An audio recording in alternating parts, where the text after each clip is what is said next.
Hey everyone, welcome to the other side of addiction.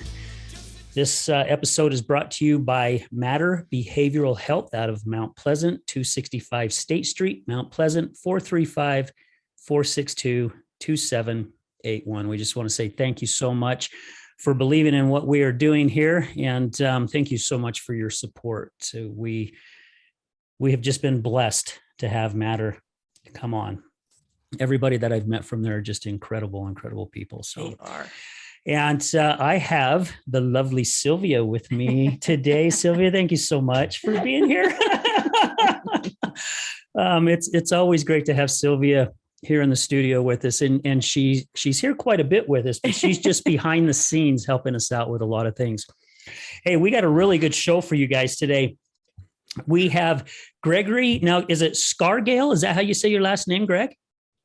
Gregory Scargall. Scargall. Okay, so Gregory Scargall. And you like to go by Gregory instead of Greg? Everybody asks me that question, right? It depends on how well you know me, right? Oh. What you're going to call me. All right. So I will call you Gregory, and then we'll find out at the end of the show how it goes. Yeah. Gosh, Gregory, thank you so much for taking time out of your morning to be here. I mean, I think we scheduled this show a while ago, and I'm just really blessed and grateful that you reached out. And I think it was our friend, Melissa Christopher, that connected us. And I'm actually working with Melissa. We do a class every week, and she's really helping me with a lot of stuff on my end. So that's awesome. Yeah, very blessed and grateful for her as well, and for connecting us. Yeah, I'm always grateful for those that can create connections between, just causes, and again, thank you so much for having me. I was a little taken back. I was like, wow, we're scheduled. When I first thought of the idea, I was like, I figured in a few weeks, but it was months out. And yeah, to be honest with you, my life has already transformed itself in the time that since we have scheduled that meeting. And that's really the place I find myself in today, is where just things are manifesting at such a real-time pace, like true life, tangible manifestation of positive, impacts in my life, that it's really, it's a blessing. It is a blessing to be alive, to be awake, and to be living a sober lifestyle. I think that's the premise of it all. Al, I get on every morning on my own morning show. I've started kind of my own little mantra. It's called It's All On Me. And I do a morning show live every day. And I started January 1st, and I press the button. I just press live record, and I just speak. And sometimes I know what I'm going to say, and sometimes I just kind of allow for the channeling of just thoughts and emotions that I'm feeling, that I feel are other people are experiencing too. Because the one thing I've seen in this world, both through time in military, just going through my own life situations, but also as a volunteer, advanced chainsaw operator, I respond to disasters with an organization called Team Rubicon. I've seen human suffering at all levels. Wow. And yeah. I currently find myself managing a motel here in Santa Fe, New Mexico, that we're doing a renovation. And I don't think it's ironic that I'm right across the street from the homeless shelter here in Santa Fe, New Mexico, which is a place when I first started my road of this current phase of sobriety, which will be 10 years on July 22nd, 2022. Congrats. Wow. I had early on in my journey, I had a pastor that was kind of mentoring me, and I was going through those really tough, just first month, 1 month, 2 months, 60 days, just really trying to find myself and figure out which way was up, and trying to kick the habits and the addiction mind that I had formulated over many years. But he had told me, look, man, it's a 10-step process to getting out of your pity party, to getting out of just being in that state of depression.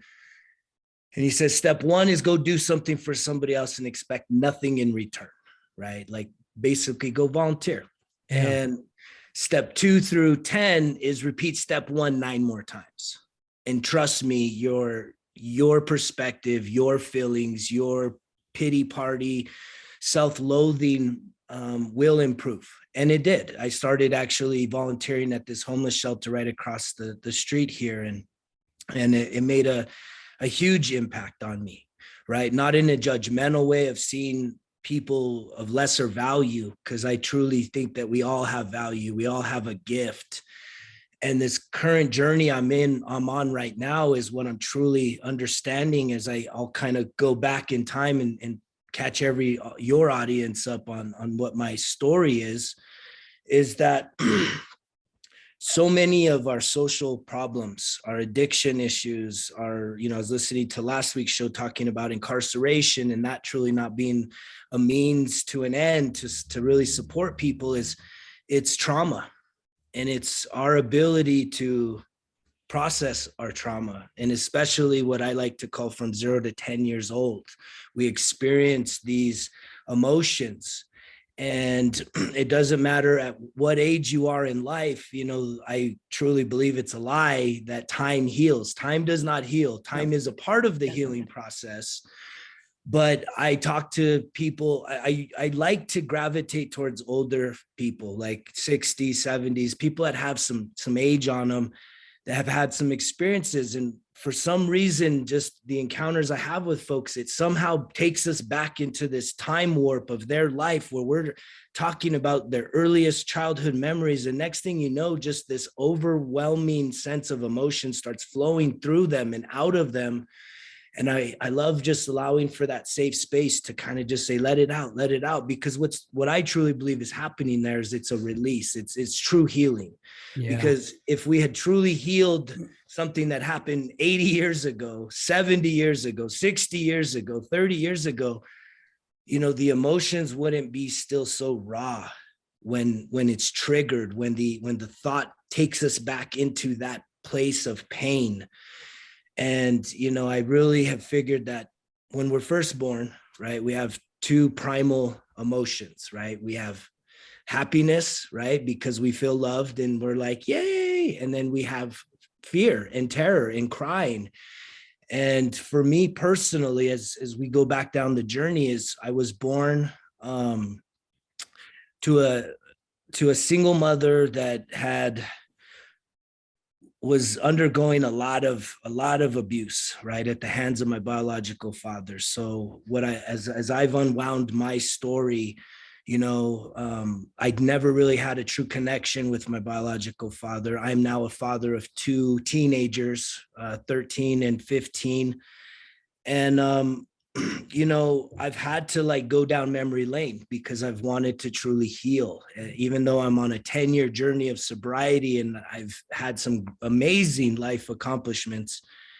What I've realized is through all the soul searching, through the spirituality, through the religious stuff, is that the healing it's not instantaneous. Like I've tried what I call the magic tricks, the quick and easy fixes to heal myself, to feel better about myself, to feel that I'm worthy and valuable and that I haven't been rejected, that I haven't been abandoned when I was, kind of 10 years old, which is a story I told myself. But my earliest origin was, my mother, was with somebody, my biological father, that was extremely abusive. I mean, to the point to where, there was a lot of physical abuse, emotional abuse. And I'm certain that took place even prior to me being born, to where even while I was in her womb, the stress hormones were actually already being transferred. And what happened is because of this state of heightened abuse and just to a crazy extent that I was kidnapped. I was attempted to be kidnapped one time. There was also a time where there was a break-in under some false premise that my biological father was there to help my mother, but it turned into a break-in with him pulling a gun. And I'm not even 2 years old and I'm saying, please don't kill my mommy, and it's it's crazy to think how at 41 years old, I woke up having a 21-year marriage expire. And I had to look myself in the mirror and say, who am I? right? Who am I? Like, I had become enmeshed. I think a lot of people, depending on the longevity of our relationships, we kind of do lose our identity, right? We become, oh, I'm so-and-so's husband or wife, or, oh, I'm so-and-so's father or cousin or uncle or son.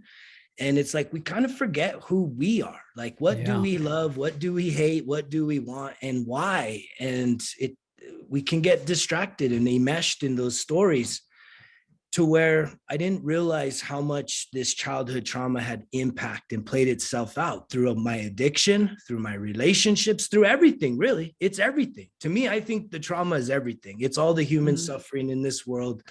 We want to treat people with anxiety and depression for anxiety and depression. We want to treat people with addictions, with their addictions, as opposed to saying, wait, what is the root of this? What is the thing that we are trying to relieve ourselves from, in terms of our pain and our suffering and our hurt and the things that are causing us discomfort emotionally, psychologically.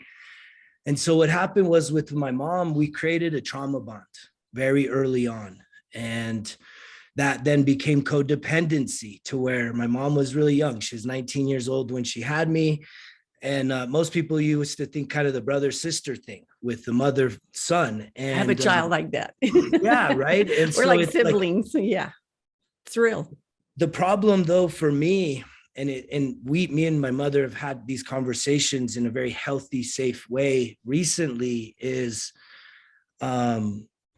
I told myself the story at 10 years old when she started a new family and she got pregnant and was going to get married again, that I was abandoned, right? I never had the father figure there. So I was already kind of like living life with one eye open. I always had an identity issue. I was always feeling, all my friends, being a kid, growing up, I didn't have the dad. And, everyone was always, kids are always curious. Where's your dad? How come you don't have a dad? And it really messed me up.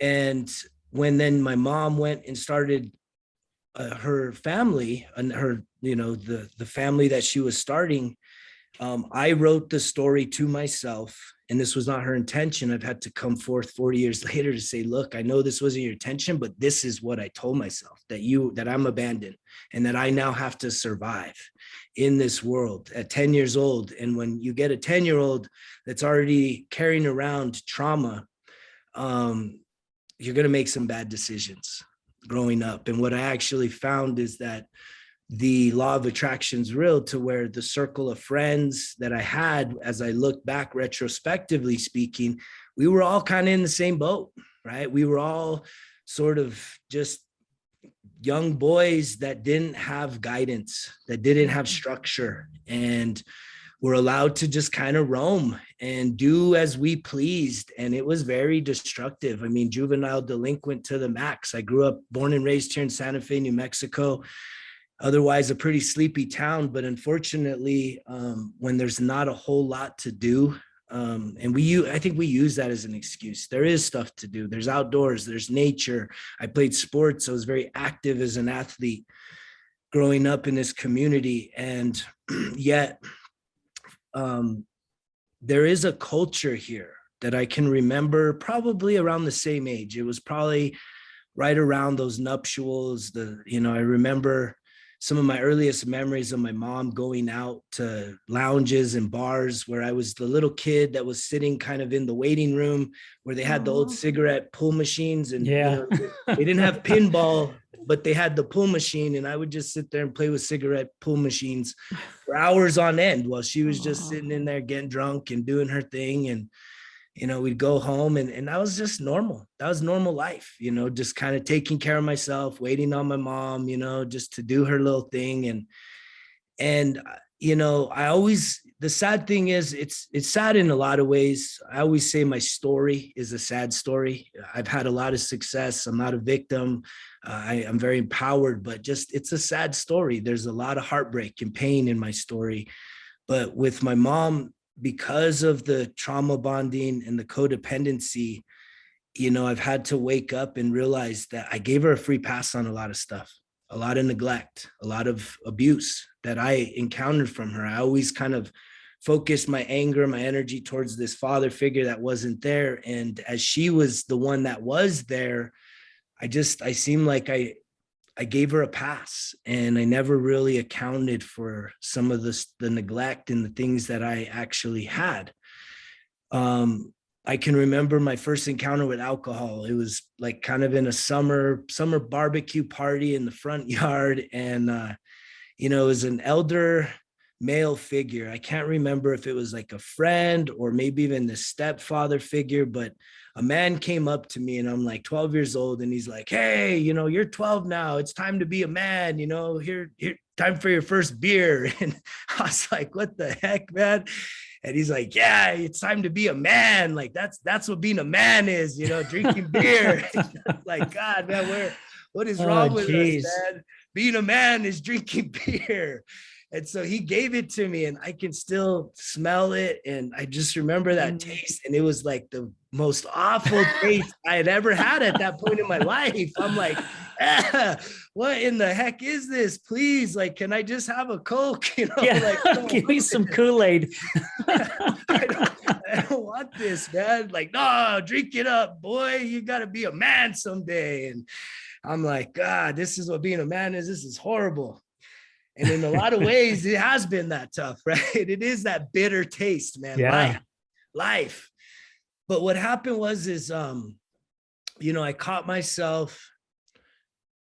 Probably I had a friend that I grew up with, and it was right around that same time. He had an older brother that had some older cousins. So access to alcohol became pretty prevalent in about 6th grade, which is about 12 years old. And I can remember me, having sleepovers at his house, and we would get drunk, man, crazy drunk, like out of our minds. Oh my gosh, that's sad. And when I look back on my life, like I've said in the past, it's about 15, but it's probably around 13 to 15 years old is when I became an alcoholic. And I say that because I know that my relationship with alcohol never really changed. It just intensified. Yeah.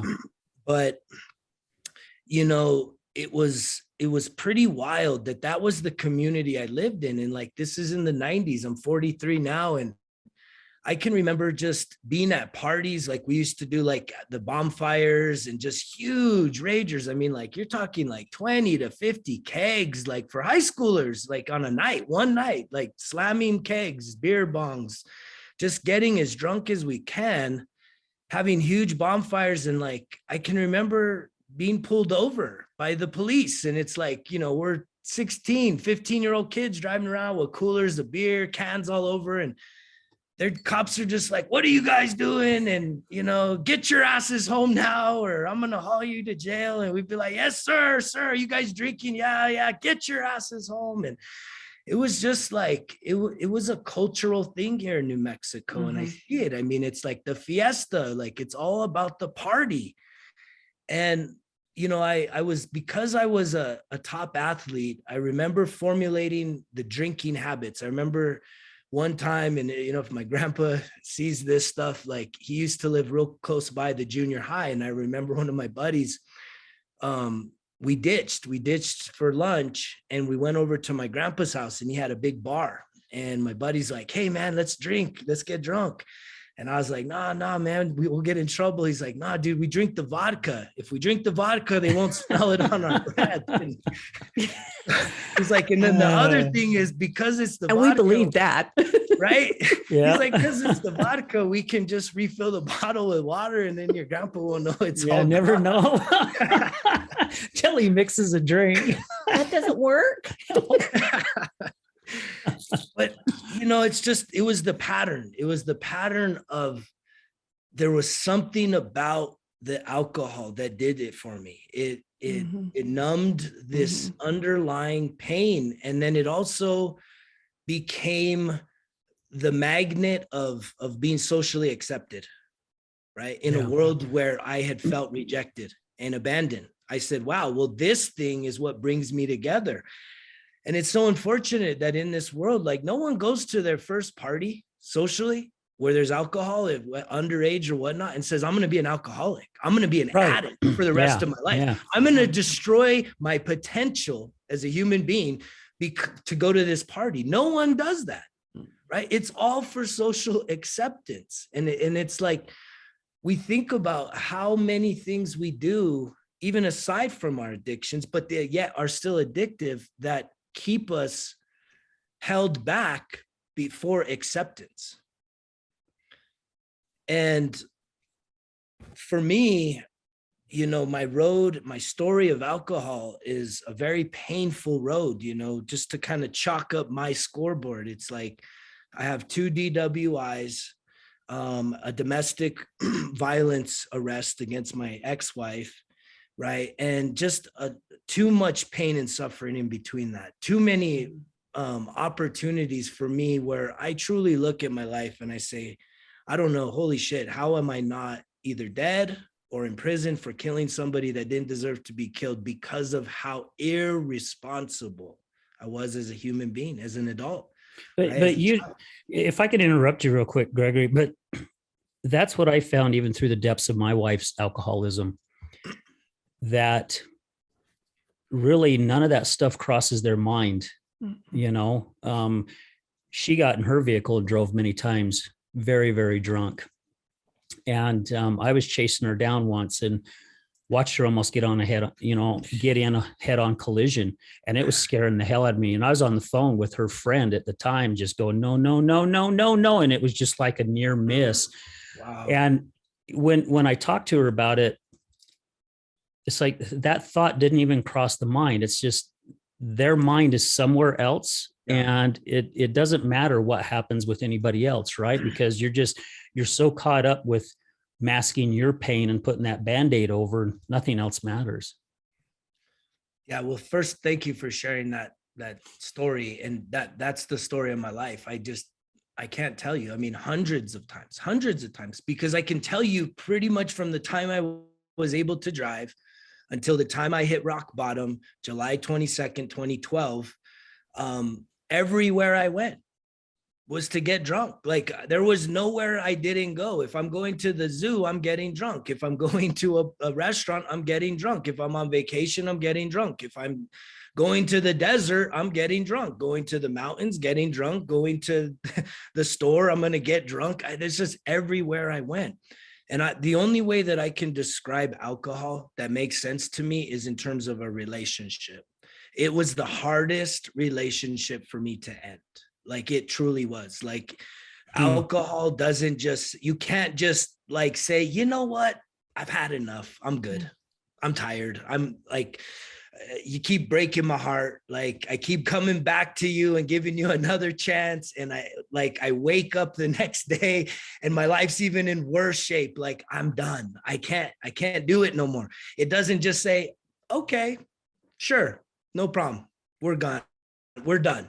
No, it's like, it comes even harder because it's what we know. And we form that pattern of dependency because it's a toxic relationship. We're trying to fill a void. We're trying to numb the pain. And it gives us that good feeling in those earliest encounters. Usually, some people I knew, because I was the worst, you know, I'm writing kind of my book that chronicles my life, and it's The Drunk Motherfucker, because I was that guy. I was the worst of the worst to be the guy to party with. Like, I was, you know, if you weren't double fisting alcohol, like, I was all up in your shit. Like, come on, let's go, get drunk, get another shot. It's your turn, beer bong, let's go. Like, constant pressure, constant. So you were the guy that did that with you. It's buck up and be a man, right? It's time to be a man. You actually kind of turned into that same person in a way. Yeah. You hit the nail on the head. And it's like, that is what I think so many people suffering, trying to break free from the addictions, trying to break free from these toxic relationships and these patterns that we have within ourselves where we don't feel in control. It's because we don't realize how enmeshed so much of our behavior is, our patterns, and we're running like subconscious programs. Yeah. when it comes to this stuff. It's habitual. Like our routines, our daily routine is like 70% just autopilot. Like we're alive, but we're not really alive. And that's why we create these patterns where we're like, especially when you're a functioning drunk. And I was there even in my military years. I can literally remember and this pattern was formed in high school where me and my buddies, like I always did good enough to play sports in high school because that was a requirement, right? Is like, you got to play sports. My mom was always like, you got to do good in school, play your sports. And I was always that person. I wanted to be above reproach. So I worked hard, played hard. And so I put in the work to get good grades, even though I ditched like crazy and partied like crazy. My pattern is we would finish up the school day, and then everyone would go home, kind of do their night routine. And by 10 o'clock at night, we would be circling the car, picking everybody up, and literally 5 days a week. And then the weekends were just benders. We would literally party from like 10, 11 o'clock to like 4 in the morning, and then go home, right? Everybody get dropped back off at home, show up to school the next day, ditch by probably lunchtime, and do it all again, wash, rinse, and repeat. And it's like that pattern never changed. It was constant. In the military, I can remember partying all night, having buddies wake me up to go on like 10-mile hikes or 5-mile runs, and having Mad Dog 2020 in our canteens to keep the buzz going so that we could just, just keep going, man. Like just stay numb, stay driven, stay focused. And it's like, I don't know how I've made it this far living that hard with especially drinking Mad Dog 2020. I mean, that was a thing that was brought up in high school. And I remember my dad even talking about it with him and his buddies when they went water skiing and things like that, drinking Mad Dog 2020. And I heard my dad even say once that he swore that shit had something in it because it would almost make you hallucinate in a way. And I'm thinking, well, maybe that's why they call it Mad Dog. I don't know. I haven't even heard of it. Oh yeah, it's nasty. It's nasty. I tried it once.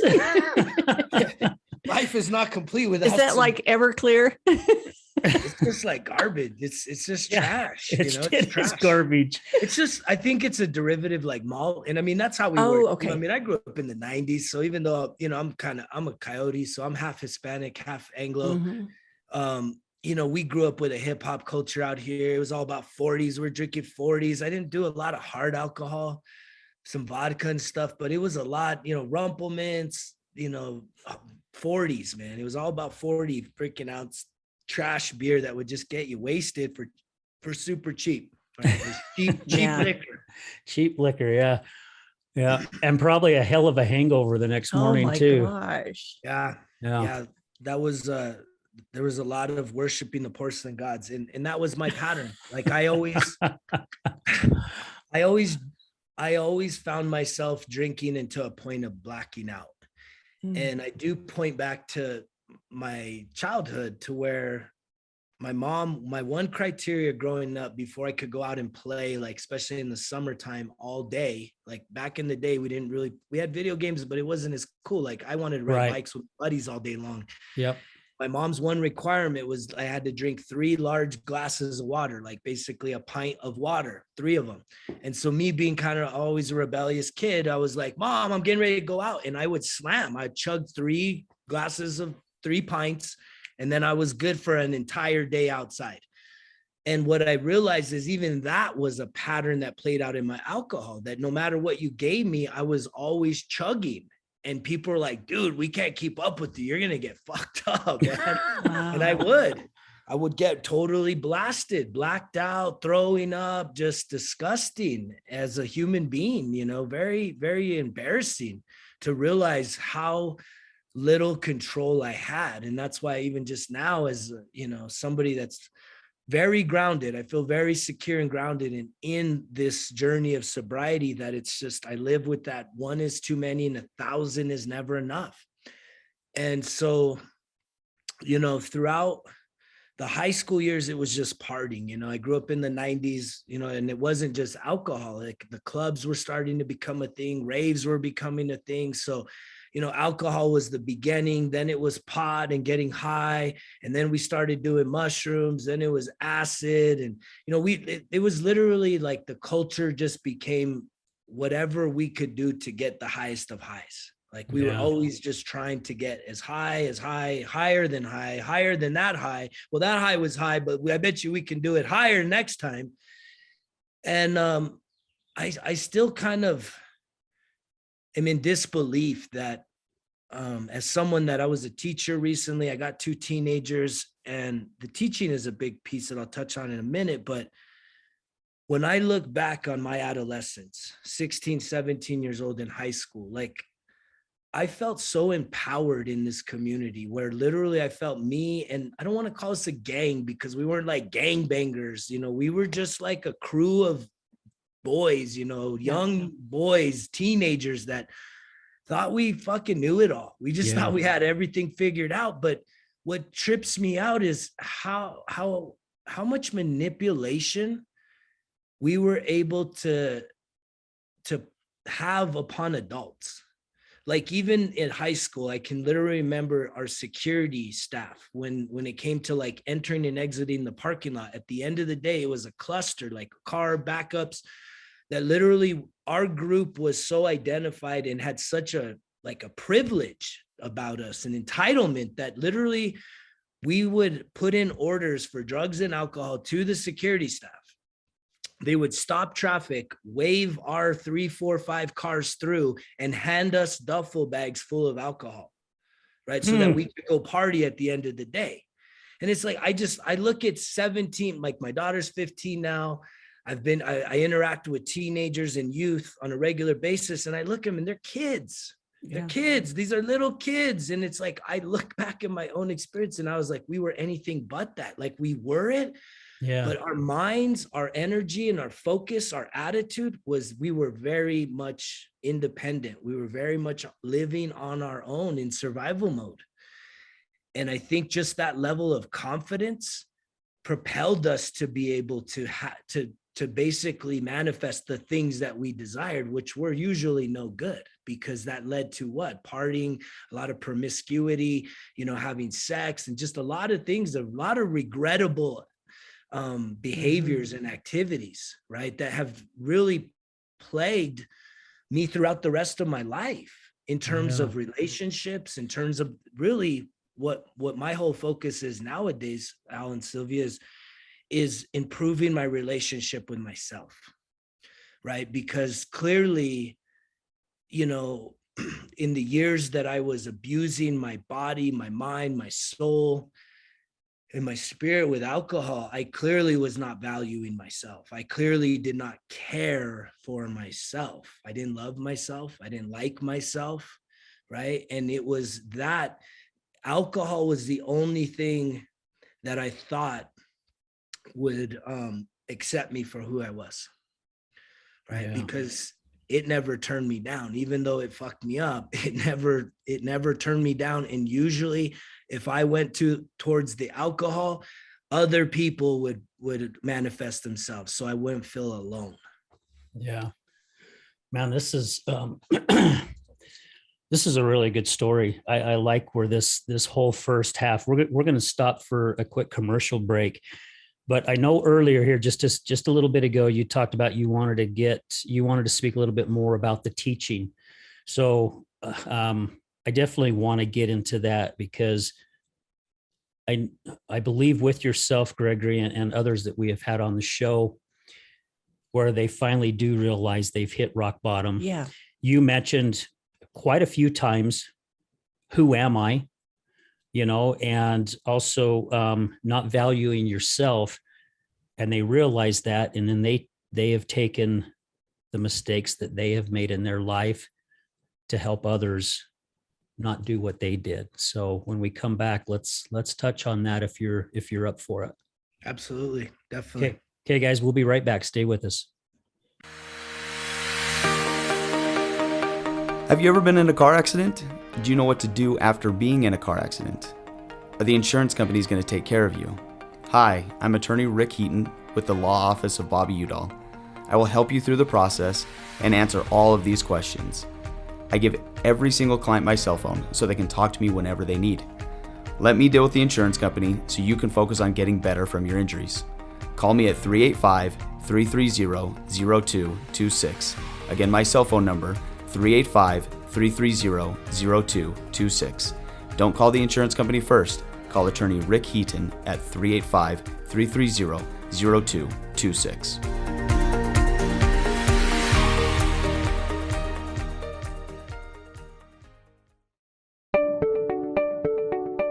This is Gregory, owner of Lift Up Concrete, proudly serving the Wasatch Front for the last 12 years, lifting sunken flatwork for both residential and commercial applications. Only fully trained professionals lifting concrete at your residence with the same quality of material and method used at every commercial job we ever do. Don't replace it, lift it. liftupconcrete.net, 801-792-4535. Contact us at liftupconcrete.net, or if you're looking for a complimentary quote, 801-792-4535. Again, 801-792-4535. Again, this is Gregory, Lift Up Concrete Lifting.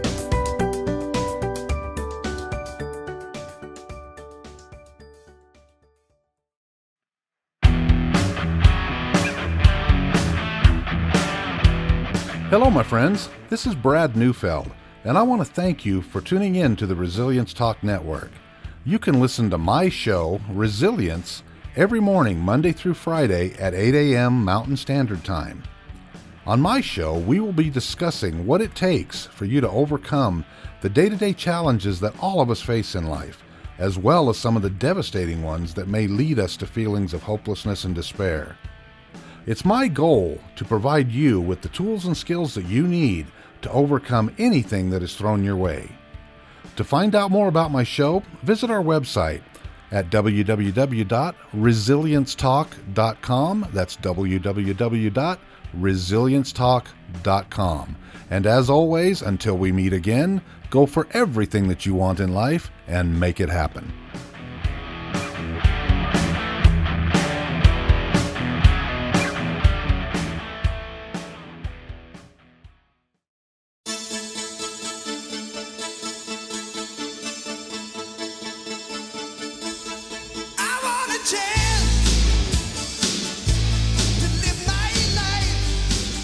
Hey everyone, welcome back to the Other Side of Addiction podcast. I am here with my lovely co-host Sylvia. I think I'm making her blush. I'm not for sure. And again, we want to say thank you to our platinum sponsor, Matter Behavioral, out of Mount Pleasant, 265 State Street. If you guys are looking for a different type of recovery center, these guys do things a lot different. They are definitely unique, that's for sure. They can be reached at 435-462-2781. We are here with our special guest, Gregory Scargall. Now, I said it right that time, right? You said it right, Al. Awesome. Awesome. All right. I don't know why I have an issue with, I slaughter last names for some reason.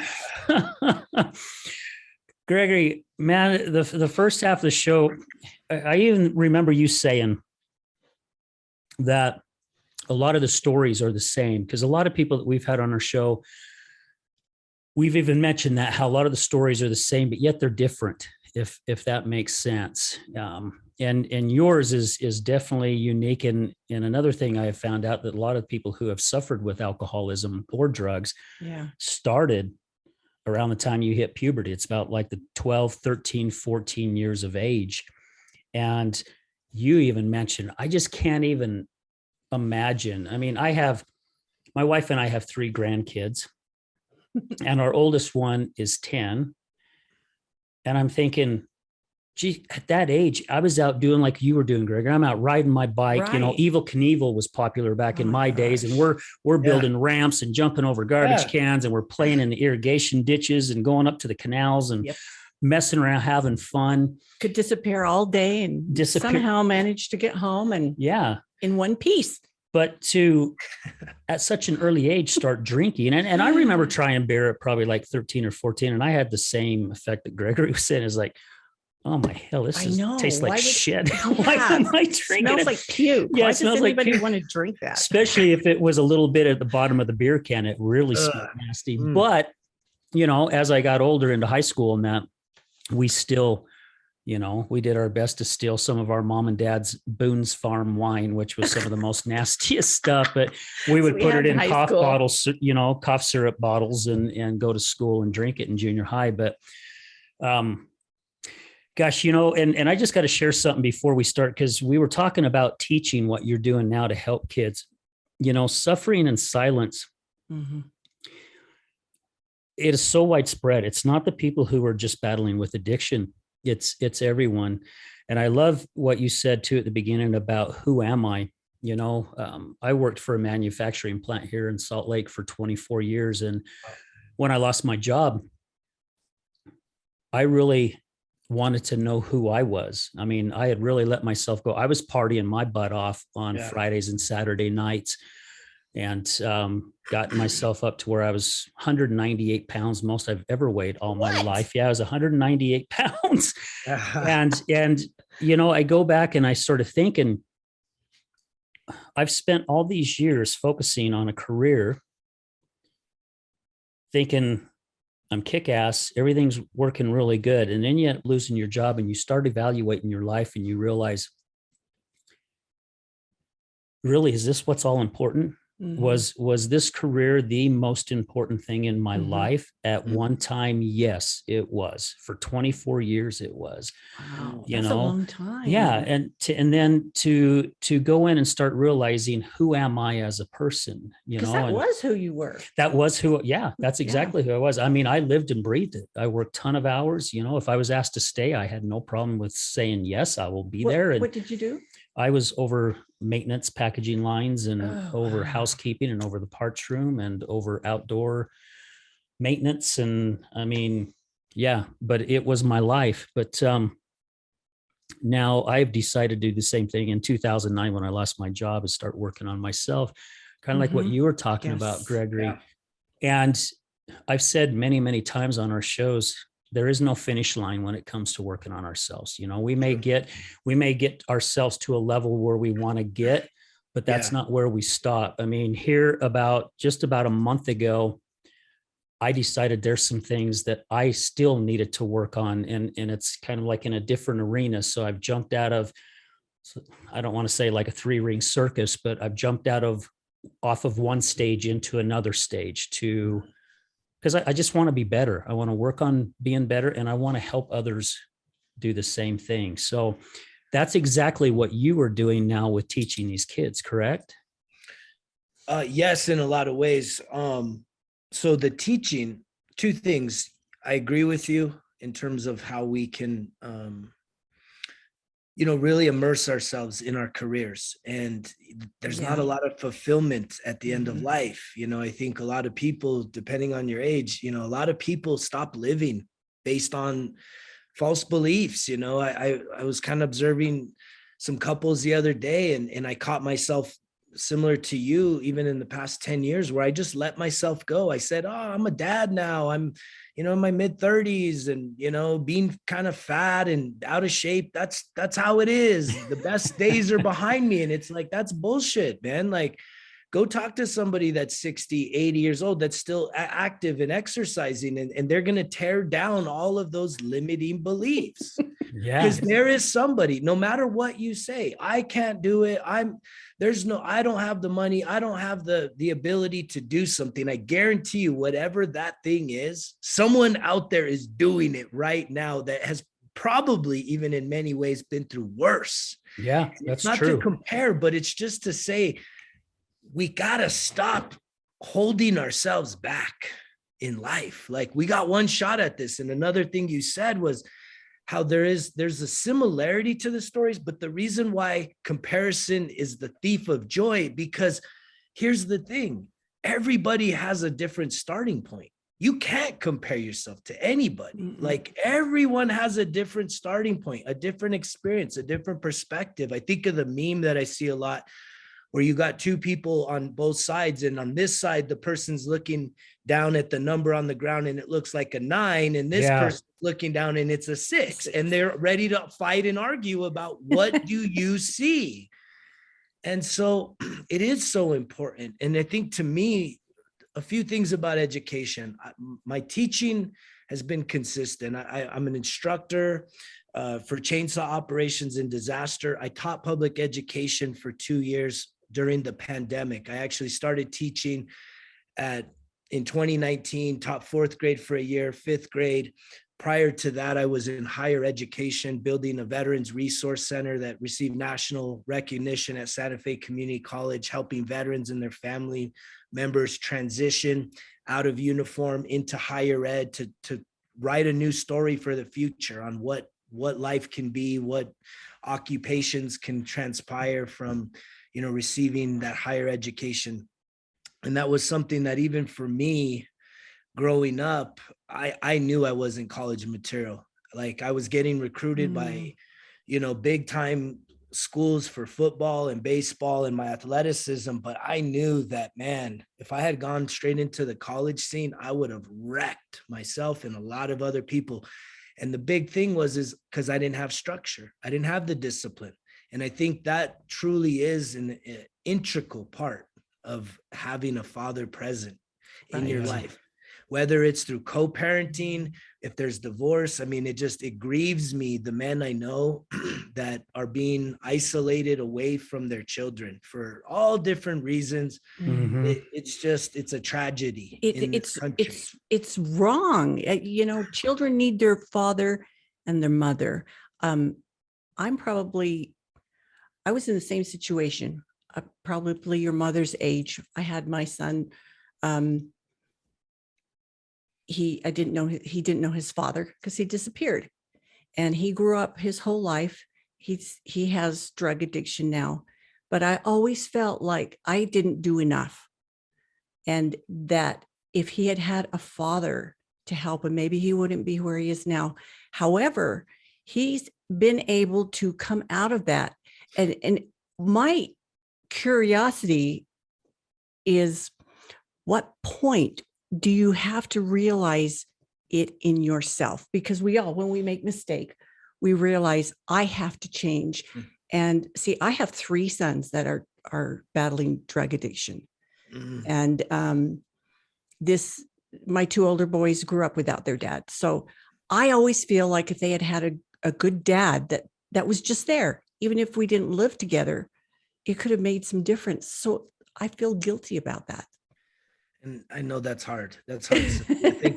Thank you for sharing that. Cause it is like, I'm a parent now, and my daughter, my own daughter has gotten into some trouble already. It ain't nothing compared to what this guy did as a freshman in high school, but she's been in some trouble. And, thank you for sharing your story. I mean, also too, I noticed back then in the 80s, it was before laws that protected against domestic violence. So this son, he also witnessed physical violence from his stepdad. And I know that hurt him, and to witness that, but there just weren't laws to protect that now. And now I kind of feel it's kind of gone too far. And the moms that have their children custody, it seems like they have more on their side. Right now, my son who's struggling, his son he's not able to see his son because his mom said, he was on drugs and he's violent, and she disappeared with him. And so I don't like that. I have no use for recovery services that help women with child support, because they go after the fathers that can't afford it a lot of times. It's like this big nightmare, this big circle. The system's broken in terms of family court and equal rights. I think everyone should start at 50-50. And certainly if there's some addiction issues or there's some red flags of concern and safety and well-being for children, you know, there's ways for there to still be a middle ground where Yeah, there's still I a agree. relationship, even with what we're pulling off right here, right? Where you can still have an interaction and connection where you don't have to be in the physical presence. Thus, you don't have to be worried and concerned for your physical safety.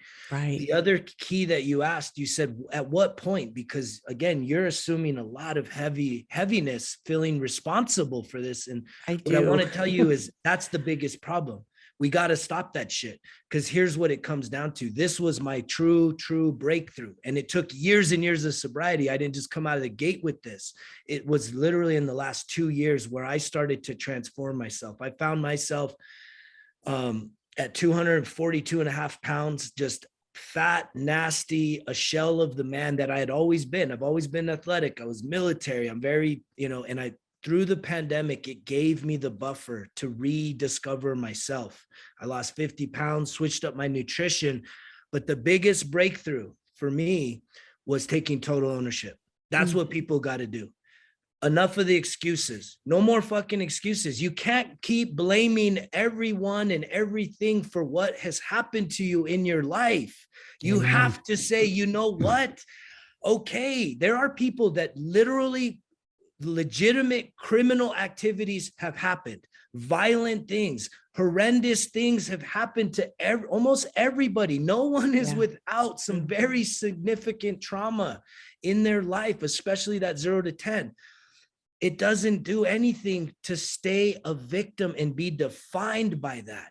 Right. You have to just take ownership. And it's not to say that when you take ownership, that it lets the person that hurt you or did something horrendous, criminal even, that it's okay. No, because see, here's the thing. I journal every single day, and I'm constantly telling people, you got to journal. That's the only way you're going to organize your mind, your thoughts, is in order for you to go back in time and watch these mental movies, watch these situations, because I truly believe that the truth is in the deepest, darkest parts of our soul. And this has been one of those weeks where I've had the dark night of the soul this week. I mean, processing some major old wounds to where in the past, my way of dealing with uncomfortable emotions where I didn't even really know beyond anger, right? Being angry, mad, frustrated, like that was my emotions, or, you know, obviously happy and joyful, but in the negative spectrum,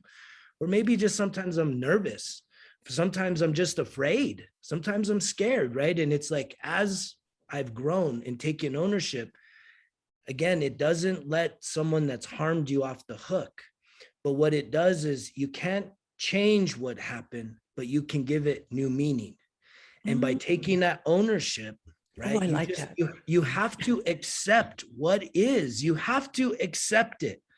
And you have to know that as bad as it is, as much as it hurts, and it has really like impacted people's lives in some profound ways. I was sitting at these hot springs the other day, and I was over listening to these young kids, this group of kids, and they were going around, and almost every kid, it's a smaller town here in northern New Mexico, every kid commented about how both of their parents were addicts, alcoholics, and they were going around, and one girl, it came to her and she literally just opened up and said, you know, well, my mom, she's a fucking crack whore. She used to sell me for drugs.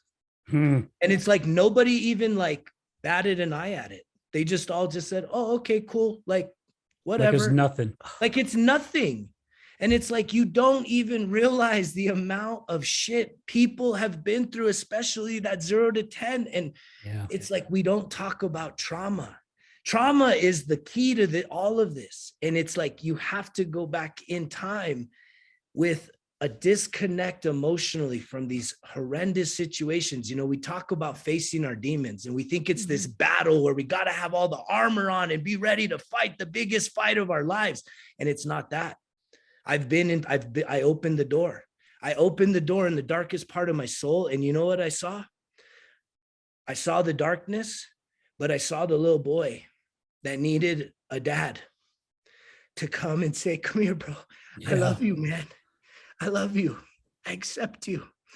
I know that this hurt you and what happened to you is not your fault, but I accept you and I love you, Hito. And this is me, Greg, Now the parent looking at the child that is hurt and scared and afraid because of what happened and saying, you know what? Even these people here that did this, guess what, man? They're just hurting. They're just suffering, right? Release them of that. Don't hold it against them. Forgiveness, man. Just cover it with forgiveness. And it's like in that moment is when I fully started to feel whole and complete, that I'm not abandoned. I've never abandoned myself. I can't reject myself. I accept myself and I accept my story. And it's like I had this mugshot coming out of my death spiral. So I'll give you just a quick recap. When I was 19, I got my first DWI. I had just come off my first deployment overseas in the military. Had bought a brand new Jeep Wrangler, came back to my hometown during a very celebratory time in the fall. That's called the Fiesta, Santa Fe Fiestas. It's like 100-year-old heritage type event. And it's all about partying. It's all about drinking and partying. And there I was with my future wife and two friends of ours. And we're driving down, passing a bottle of Cuervo Silver. And I'm hauling ass down this road and there's a dead man's turn and it catches me before I catch it. And we rolled the Jeep, no top on, no seatbelts, rolled the Jeep up an embankment and it rolled back down. And how we didn't all die, no injuries, like, is incredible. My friend, my now ex, her and her friends, they fled and I went down with the ship. That was my first DWI. My second one was 9 years to the day. I was in San Clemente, California. I had gone out of the military, started a promotional products company, and I was doing a lot of promotions for all types of industry, but food and beverage was one of them. And this new tavern owner came in and ordered all of his gear from me and menus and signs and all this stuff. And I'm sitting there in the bar and this customer of mine wanted to kind of like hash out some disagreements we had. And he didn't like how I communicated to him, and his girlfriend threw an attitude at me. And one thing led to another. And I thought I was going to be, one minute, I thought I was going to be fighting like 10 guys. And one of them said, call the cops. And I felt like I was kind of I felt threatened because I was definitely outnumbered. And I walked out to my vehicle, called my wife at the time to see if she could pick me up. And she was like, well, where are you? This and that. Before you know it, I get arrested in the parking lot for a DWI. In both those situations, when I was 19, I had to go to what's called a PCS 1000 program out of California. I got the DWI here in New Mexico, but I was stationed there. And it was like all hardcore drug addicts. So here I am, a kid going to like these hardcore NA type meetings. And they're like, everybody's sharing their really crazy stories. And they're like, well, what's your story, boy? And I'm like, partying in my hometown. So long story short, I just didn't take it serious. Like I was like, whatever, I had to come back to New Mexico and I spent 48 hours in jail, the drunk tank that one night. And that was it. So I didn't take it serious. I felt like, whatever, life goes on. 9 years to the day, I get the next one. That one I took serious. That one really chapped my ass, man. Like I was angry. I mean, alcohol became my enemy. And that was one of the problems is through that sobriety, it was fueled on anger and hate and just the negative energy. So as life went on, the economy collapsed in 2008, 2009. And at the time, I was just starting my family in Southern California. And we basically lost everything. Long story short, I had to close my business. That was very successful promotional products company. I had to foreclose on our primary home and some investment properties. And I was still sober, but I packed up my young family. My son is kind of the benchmark for us moving back to our hometown. He was 3 months at the time. My daughter was 2 years. We had 2 dogs. It was like a modern day wagon train back then. I mean, it was bumper to bumper traffic, like an exodus leaving California. And I got back here to New Mexico, starting to rebuild life, but I was angry. I really chalked up the financial, economic failure as I'm a failure, right? I have failed.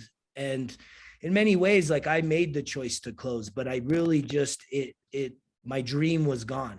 Like I was this, this kid from Santa Fe, New Mexico, like thriving through my 20s, buying property, over $1 million in property back then. And it was like, it was all gone overnight. And I was like, I can't believe this happened. Like my dream is gone. And I really took that as the depression.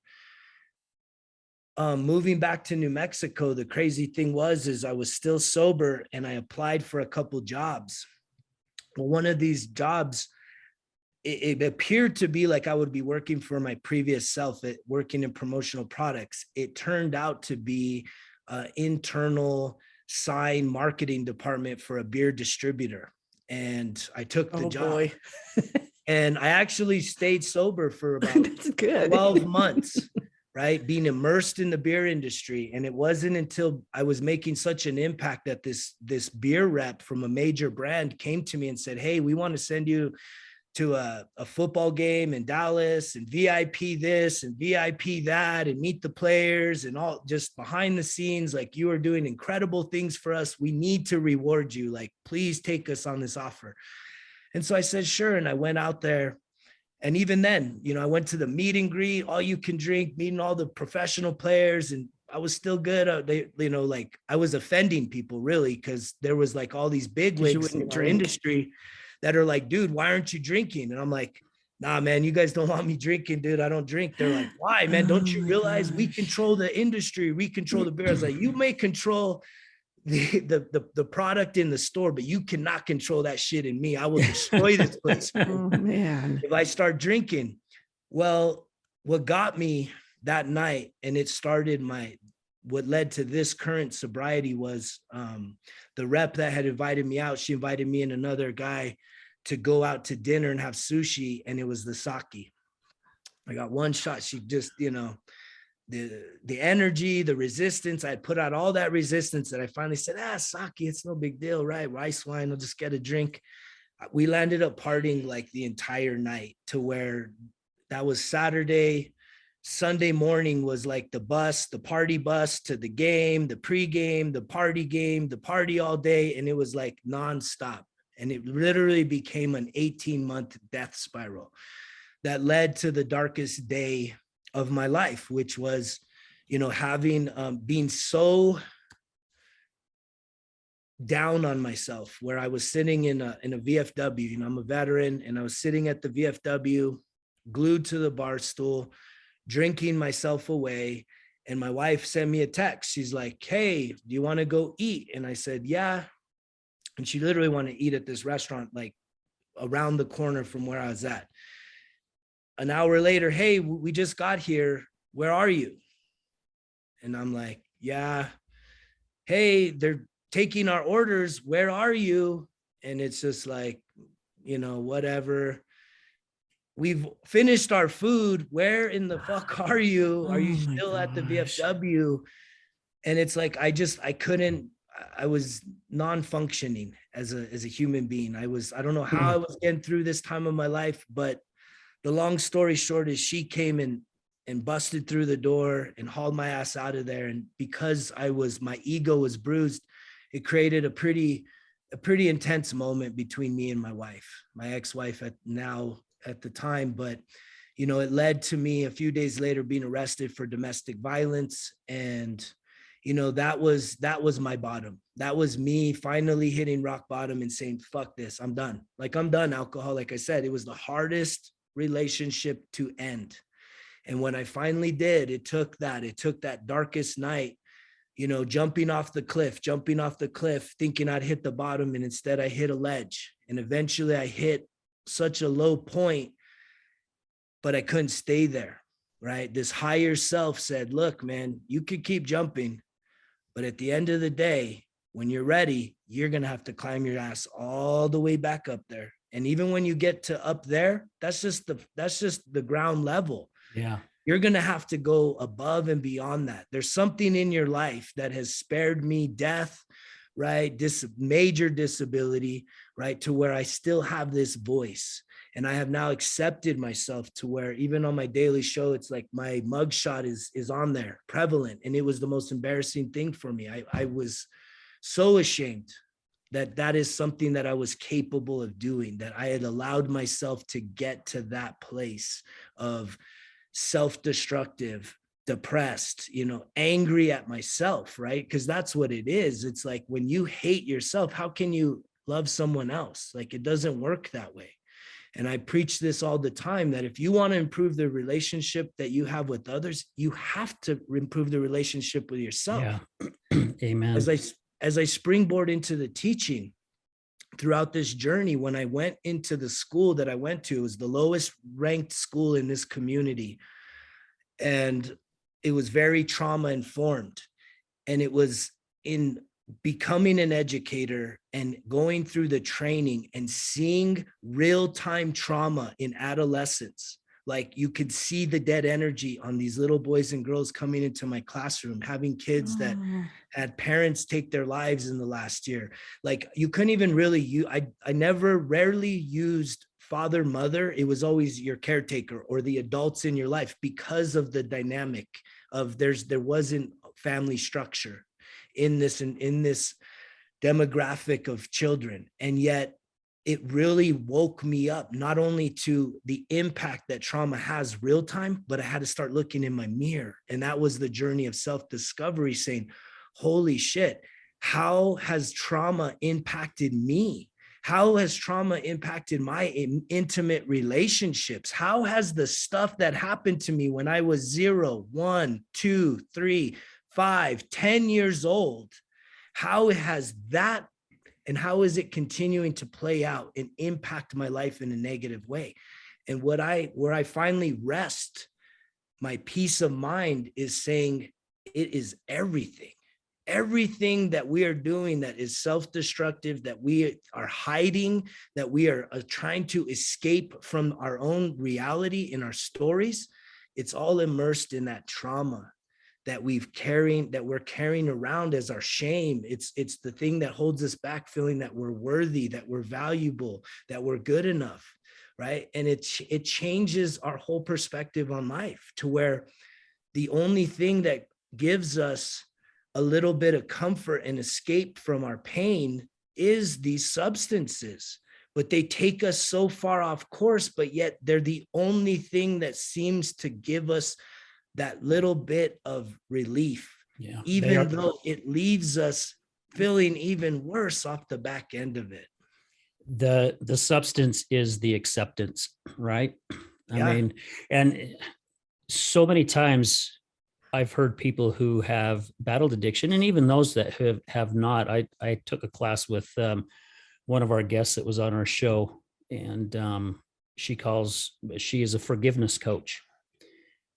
And she even, when she worked with me, she even told me I needed to reach down and find that little boy inside me. Mm-hmm. And I picture how a lot of us live. I would say the majority. If we were birds and we're in a bird cage, we're so used to being in that bird cage, you can open up the door and you don't even realize that door's open, because this is all you know. All you know is you're stuck in this bird cage. Finally, one day that light bulb pops up, and you realize, holy crap, that door's open. And, you jump on the edge and you're looking out and you're going, gosh, I'm right on the edge here, not realizing you can now fly.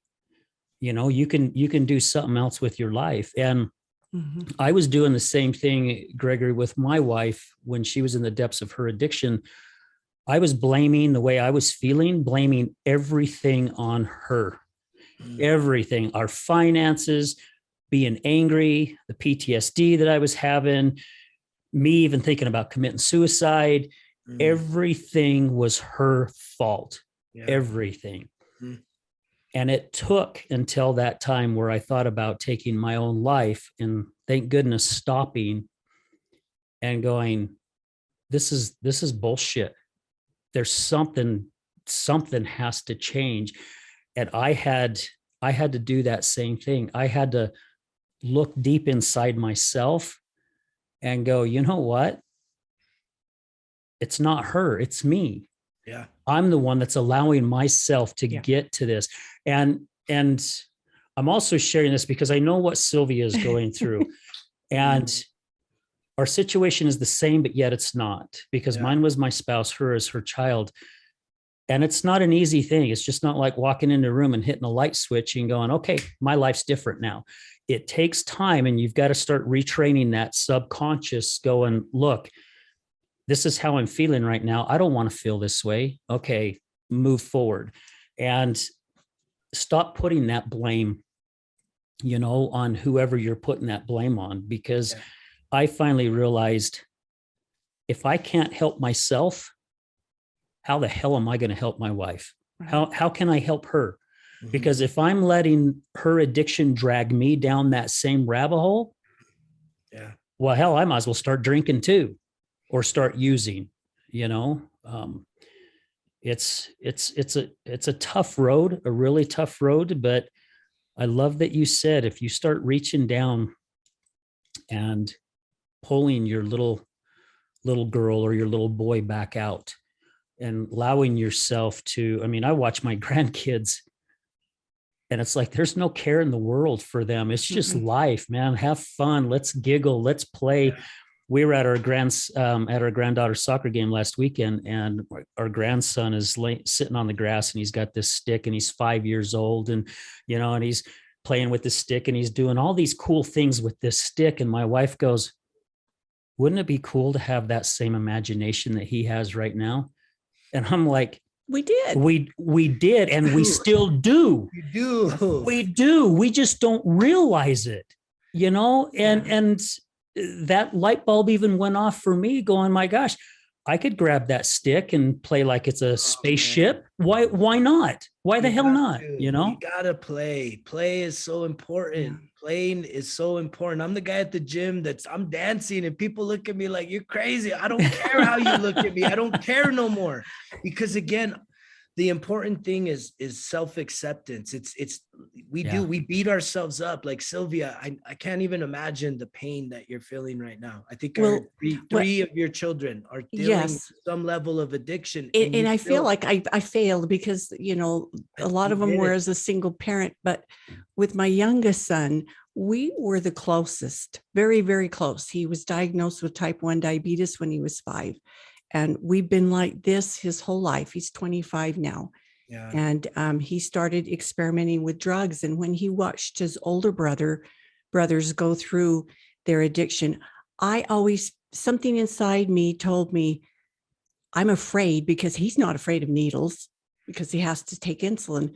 Yeah. But he's also very, very intelligent, very ambitious. Of all my kids, even his older siblings recognize that he's the brilliant one. He's a classical pianist. And he even got a scholarship in high school to go live in Germany for a year and learn another language. So just watching him make this choice, I took so personally. And I thought, what did I do wrong? He disappeared last week and went into DKA, diabetic ketoacidosis. And we almost lost him. Wow. And he came home, and I thought his dad was like, oh, he's just withdrawing. He's on drugs. We've got to get him into rehab. And I said, he has to make that choice. But I said, let me see him, because bringing him up all his life with diabetes, I had to know if it was diabetes or the drugs. And when I saw him, I knew right away he was dying from ketoacidosis. So I started treating him, taking care of him. I took him in for saline infusions, and he started recovering. And last night he wanted to go eat dinner with a friend. And I know the friend doesn't do drugs. So I let him use the car. He didn't come home last night. And I freaked, and I even texted a friend and I said, I am so stupid. I have screwed up big time. Everybody's going to blame me because I got mad at his dad for letting him go to Idaho. I did the same thing. If he's dead, I've killed my own son. And then I have to hear from people like you that I'm not to blame. Right. And when I was texting one of my best friends, and he said, it's not your fault. He's an adult. Yeah. And I think at some point we have to take responsibility of the fact that he's, we are responsible for ourselves Mhm. in our happiness and our responsibility. I have to let this child go. He's very young, is ambitious, and living in Germany. He still seems very young, 25 years old. Yeah. I mean, I was married twice and had 3 kids by the time I was 25 years old. Well, and being a mother figure, I mean, heck, I'm going to be hitting 59 in July. And when I'm around my mom, she still treats me like I'm 6. Yeah. I mean, That's good to seriously, know. she still has to explain everything to me. I mean, her famous last words are, "All you have to do is," and she's explaining it to me how I should go about things. And I just let her go. And my mom beats herself up because of things that have happened in all our Mhm. lives. And I've told my mom many times, our choices are our choices. Yeah. You did not make us choose Mhm. the choices that we made. Mhm. Stop feeling guilty. Stop beating yourself up. It is what it is. And I can understand how hard it would be as a mother, because that bond. Well, you know who is But, my biggest idol? When I think about it, is my own mother, because we were pretty much adults by the time we started giving her gray hair.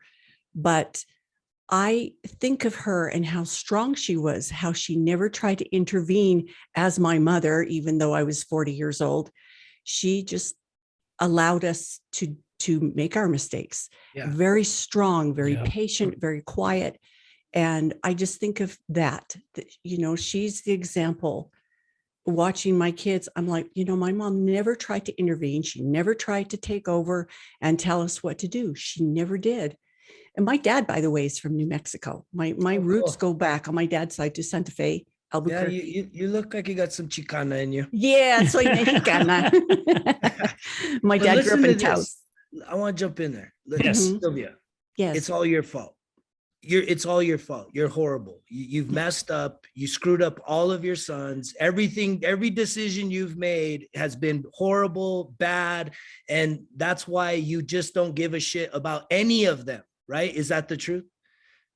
No, but that's what you tell yourself. So you're Yes. telling yourself that. That's I'm true. telling you got to start journaling this stuff. If you're not journaling is really where you start to organize these thoughts, this self-talk is so critical, because I think it's like 70% scientifically says that the thoughts we have today are the thoughts from yesterday. Mhm. And so many of our thoughts are not positive thoughts. My program puts mindfulness at the beginning of the day, infusing your mind with positive affirmations of belief, because I say this all the time. It's not about being selfish, having self-interest. They're two different things, but it's true. You are no good to anybody. You're not going to be a wonderful mother, daughter, sister, friend, spouse, partner, whatever, until you are truly the best version of yourself. And when you're the best version of yourself, you validate yourself, you stand for yourself, and no one's opinion of you really fucking matters. It just does not matter. And the only opinion that matters is the one you have of yourself. So when you do beat yourself up, what I get from you just listening to this, what I know is that you care. Like, you care so much about your boys. Like, you are a loving, caring mother. If you didn't, you wouldn't give a shit. This wouldn't even be impacting you. Yep. But the fact of the matter is that you care, and that's all you can do as a parent. We think, see, the problem that I've been trying to extract this whole thing, Al, is like, who am I? Well, I'll tell you who you're not. You're not just a mom. You're not just the dad. I'm not just the dad, a father, or when I was a husband. But we tell ourselves that there's some people, they think their purpose on this planet is to be a parent. It's not. There's something greater for you to do than just to raise some kids. Like, it's a huge responsibility, right? To have the ability and the authority to nurture another human being, right? But there is a point where the other human being is going to make decisions that are outside of your authority, that are going to impact their lives in ways that you probably are not going to be comfortable with.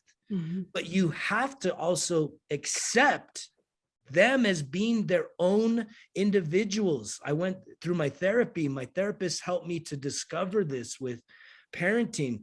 Is, I was raised with the authoritarian generation. And I think you guys are kind of that too, is like our parent, like, don't you talk down to me. It was very much like, do as I say, not as I do. Yep. And very controlling.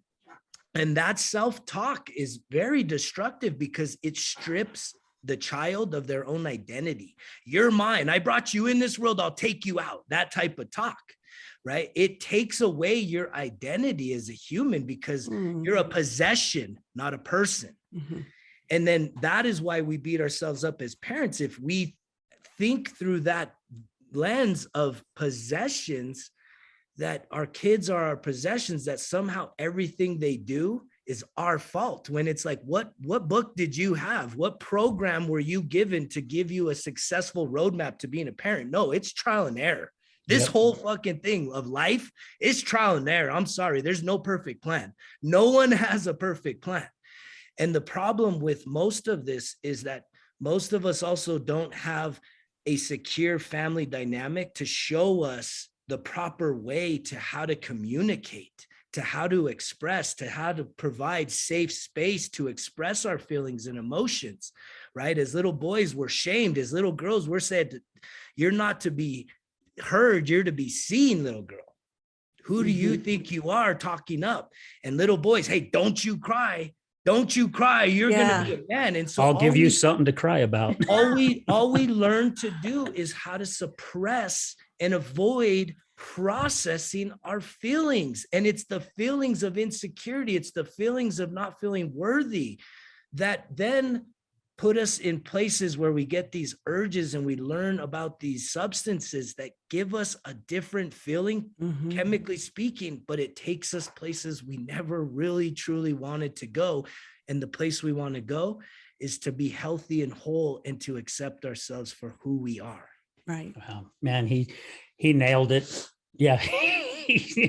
You nailed it, Gregory. I mean, I got goosebumps on both arms. I mean, because you hit the nail right on the head. And I do believe that there are more and more people who are starting to see this. Yes. And they're starting to change. And I love that. It's so inspiring. And for me, it gives me hope for my boys, just. Well, hope for yourself too, my dear. Yes. Yeah, hope You for still yourself. have your life. Yeah. You still have your life. Yeah. What are your goals? What are your dreams? Yeah. They can't be enmeshed in the problems of other people, regardless of their relational status. Yeah. I don't have any. That's true. There's zero question in my mind that you love and dearly, unconditionally love and care for your boys. But what are your goals and dreams? That's what it comes down to. We live vicariously through all these other things. You still need to have goals and dreams, Sylvia. Me. Like, what is your point of living? Not to be a caregiver. That cannot be your purpose on this world.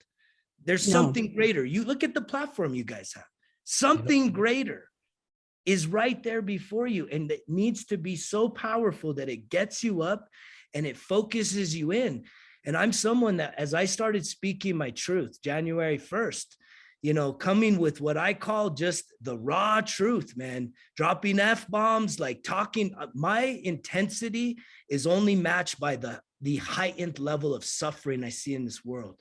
But at the end of the day, we have to start believing in ourselves and realizing no matter how old or young you feel or are, you still got to wake up with a purpose and have some intention in your life to become a better version of yourself each and every day. Because you ain't competing against any other mothers.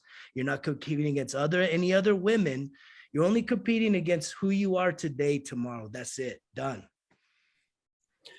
Did you get that? I did. Okay.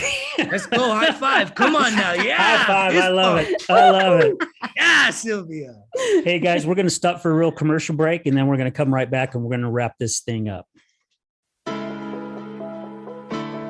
Good morning. This is Leticia with Computer Hospital. We are your computer repair experts for both PC and Mac.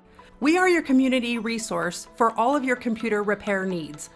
What makes us different is that we want to fix your computer. We also do free diagnostics. We charge a flat rate labor, which means that you won't pay by the hour. All of our computer repair is done in-house with a fast turnaround time, and same-day service is also available. Feel free to stop by anytime without an appointment. We're located in Sandy at 8721 South State Street. Again, that's 8721 South State Street, or call us at 801-987-3993. Again, that's 801-987-3993. This is Leticia with Computer Hospital, and we look forward to seeing you soon.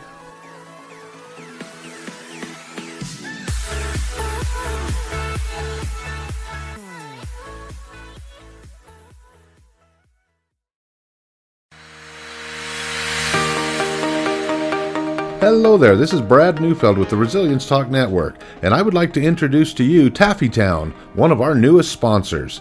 Let me introduce you to Derek. Hi, I'm Derek from Taffy Town. We're proud sponsors of the Other Side of Addiction podcast.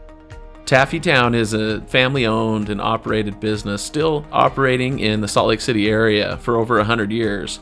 We manufacture some of America's best saltwater taffy. What makes Taffy Town stand out from all of the others? We have a unique recipe, a whipped-style recipe that incorporates egg whites, evaporated milk, real sea salt. It's a unique product that is flavorful, melts in your mouth, and the best part is we probably have a flavor for anyone's liking, a flavor for any reason, for any season. We have unique flavors like chicken and waffles, maple bacon, frosted cupcake. New this year was a pineapple ghost pepper flavor. That's awesome. Where can people find out more about Taffy Town and all of its products? You can check all of this stuff out. All of our products are available for sale on taffytown.com. We ship for free from our website, so all of our pricing on there is shipping included. Oftentimes we offer special promotions and discounts to our loyal customers, so do be sure to sign up for an account. And we look forward to seeing what we can do to make you smile with our taffy. Where are you located? We are currently located at 9813 South Prosperity Road in West Jordan, Utah, just at the foothills of the Copper Canyon Mine. Derek, taffy has always been a great gift to give. What are some of the creative ways Taffy Town can help say thank you to others? Yeah, if you're looking for gift ideas, whether to say thank you to friends or family, or maybe to your clients after such a difficult or successful year that you've had, you could look no further than to get a gift idea from taffytown.com. We offer pre-packaged gift boxes that say that it's saltwater taffy from the city of the Great Salt Lake, and it tells a little bit about the history of our community and making candy for so long.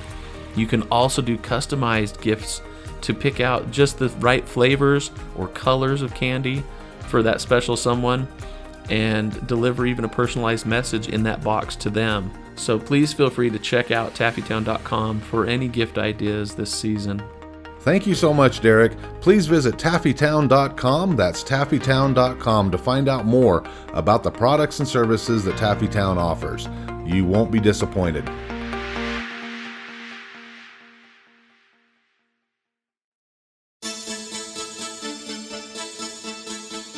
Do you know someone who's gambling with death due to an addiction? Do you know someone whose life is being turned upside down due to a loved one that's battling with addiction? Hi, I'm Al Richards. I am the host of the Other Side of Addiction podcast. I started the podcast due to my wife's battle with alcohol. Let's just say I became addicted to her addiction. Our podcast is helping people understand a little more about those who have battled addiction and those who are hurting from their addiction. Through raw vulnerability, we share stories that help uncover the root causes of addiction. Shame felt on both sides, matter of the conscious and subconscious mind, continued beliefs, and often confusing paths of recovery.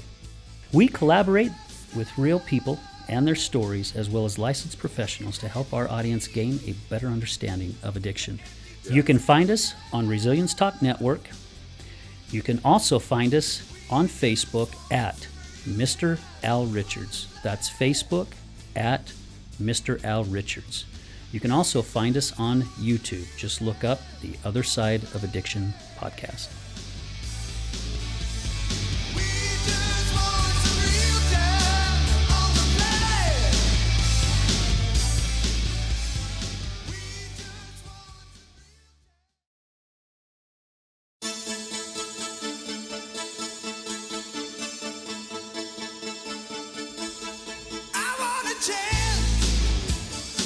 Hey everyone, welcome back to The Other Side of Addiction. And again, thank you. This episode is brought to you by our platinum sponsor, Matter Behavioral Health, out of Mount Pleasant, 265 State Street, Mount Pleasant, 435-462-2781. So thank you guys. Our special guest here, Gregory. Oh my gosh, this has been such an incredible show. The information, Gregory, that you have shared is so spot on. This is why, and you just talked about it before we went into the commercial.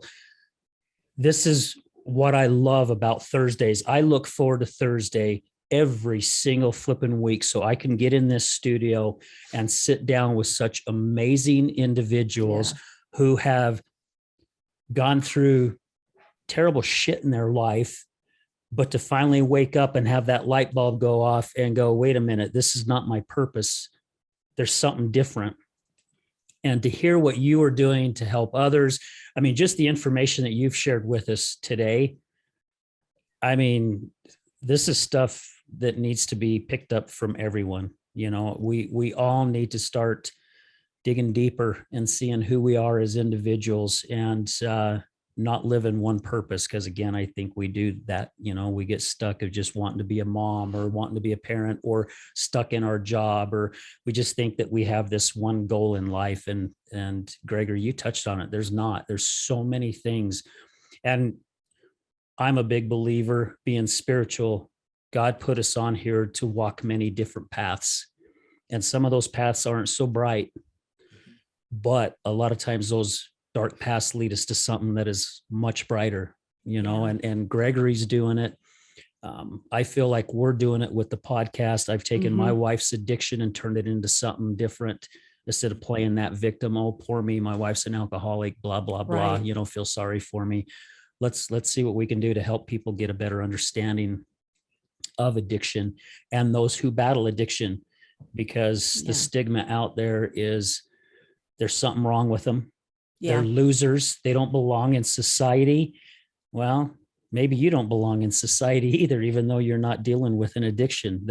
You know, there's a lot of pain for everybody. So, Gregory, if I was one of the listeners of The Other Side of Addiction and I wanted to know more about It's All on Me, how do they find you? I mean, I want people that listen to our show be able to find you.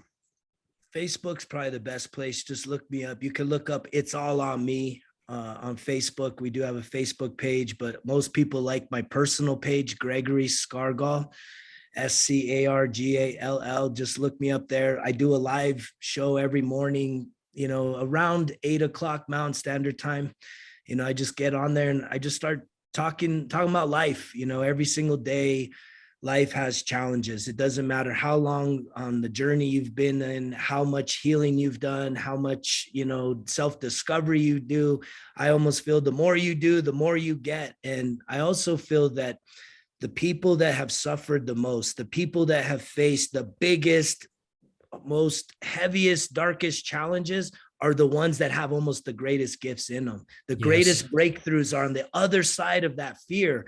I mean, when you look at stories like so many of the successful people we admire, like Sylvia, I don't know if you know about Oprah Winfrey's upbringing, man, but she was like, her mom was like a teenager, 13 years old when she had her. Then she was raped as a little girl. And then she had a child when she was young, 15. She's an African-American woman. And yet look at the life she's built, breaking through the barriers, breaking through adversity and obstacles. And it's like, we've given up being people that can take on a challenge, right? That can really like say, you know what, I'm going to stick to something. It's like I started my message, new year, new me, right? We all know that shit. And it's like by 2 weeks later, it's done. Because what happens is most people are afraid to finish the starting line of something that's right there in front of them. Finish the starting line, because it's that first step changes your entire universe. Taking that first step of whatever it is that you know you're afraid of, but you know that if you did it, something good could be on the other side of it. But we feel like we're imposters. We feel like we're not worthy. We're not as good as this other person comparison. Stop. We feel like we're going to fail too, right? Yeah. Failure. Yeah. I was like, I forgot that the road to success is paved in failures. Failure is feedback. It is, for some reason, it just takes us getting back up. There's something about a resilient spirit and having a message. You guys have an incredible message. Continue sharing it. Thank you so much for letting me be on your show today. And yeah, I love connecting with your audience, and I would love to get some new listeners and viewers on the content that I'm putting out there. And I appreciate your guys' kindness today. Thank you. Absolutely. If there's any other information, Gregory, that you would like us to share, you've got my email, you have my phone number. Please reach out, because we want to make sure that when your show posts, we have all that information there for everyone so they can find it. Will do. And thank you again so much for your time. And thank you for everything that you are doing, to help others. I mean, you lived a dark part of your life, but you've taken that darkness and turned it into something greater. I mean, so much greater. So thank you so much. I appreciate your acknowledgement of that. And it's not easy, right? I say it's not easy, but it's worth it. It's worth it. The sober life has opened up so many doors. I finished 3 college degrees in my 30s. So whatever excuse you have to not do something, it's bullshit. There's someone out there doing what you want. Sylvia, there's a dream that you have unfulfilled in your life, but you're telling yourself, I'm too old. I'm too this, I'm too that. I'm not good enough. I'll never get the opportunity. All that's lies. Someone's doing it. Yep. The listeners, you guys, there's something that you need to do that someone is doing that's going to tear down your false beliefs of yourself. Break through that. Here's my saying: results kill excuses. It's all on me. Greg's out. I like that. I love it. I love it. Hey, everyone. Again, thank you. Thank you to Matter Behavioral. Thank you to our awesome guest today, Gregory Scargall. Thank you, Sylvia, for being here. And thank you to all our listeners, all our other many sponsors. We have so many. I mean, I could spend here 10 minutes just saying thank yous. None of this would be happening if it wasn't for all of you. And I am dead serious. It wouldn't be happening if it wasn't for everyone out there. So we're going to end the show as we do as every week. Remember, addiction is giving up everything for one thing. Recovery is giving up one thing for everything. We're out.